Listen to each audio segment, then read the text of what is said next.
Ako si Kate Brios, usa sa mga tag-iya sa INM Kate Beauty Incorporated. Ako magpahimangno sa mga tag-iya og mga butika, pharmacy ug mga drugstore nga dili mo dawat og produktong Koy Herbal Capsule nga way tatak, the original ug way nakamarka sa kapsula nga KOI kay siguradong piki kana ug peligro sa panglawas ang epekto niini. Labaw sa tanan, mahimong pasakaan og kasong kalapasan sa balaod sa unfair competition. Ang mga pharmacy owners sa higayon nga masakpan kamo nga namaligya og Koy Herbal Capsule nga piki o walay kumplitong dokumento. Muhatag kog reward sa kantidad nga 300,000 pesos cash ni agtong mga tao nga makahatag og pruweba sama sa pictures o transaksyon sa mga tao nga anaa sa sulod mismo sa mga pharmacies og uban pa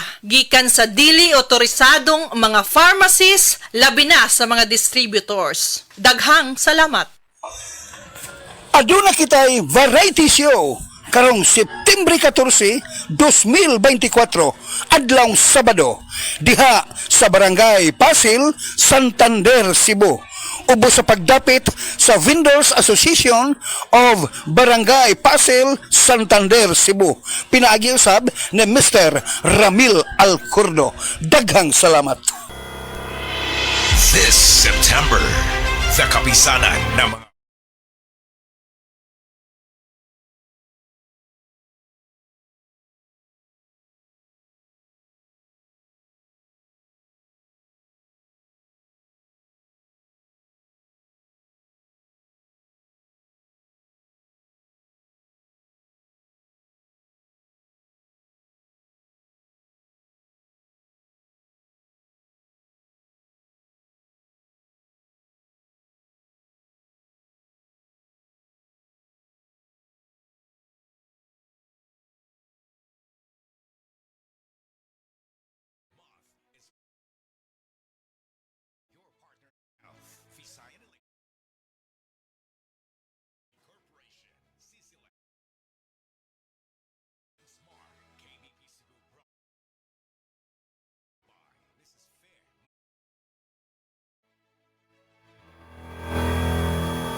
si Tata Turno nga taga Dipolog City, Zamboanga del Norte, usa sa mga makatestimonya sa Paragis Bila-Bila Herbal Capsule. Na ako'y pulit dayo nagpa-check up pa sa doktor. Ingon ang doktor nga magpa-opera jud ko din. Daghan akong ni try kog mga herbal pero wala man jud, so ni try ko aning Paragis na nakapalit mig 20 pieces. Okay na akong pamati, wala na ako mag-bleeding. Sulay usab ninyo ang paggamit sa Paragis Bila-Bila Herbal Oil kaysa Paragis Bila-Bila. Dili na ka mag-agwanta pa.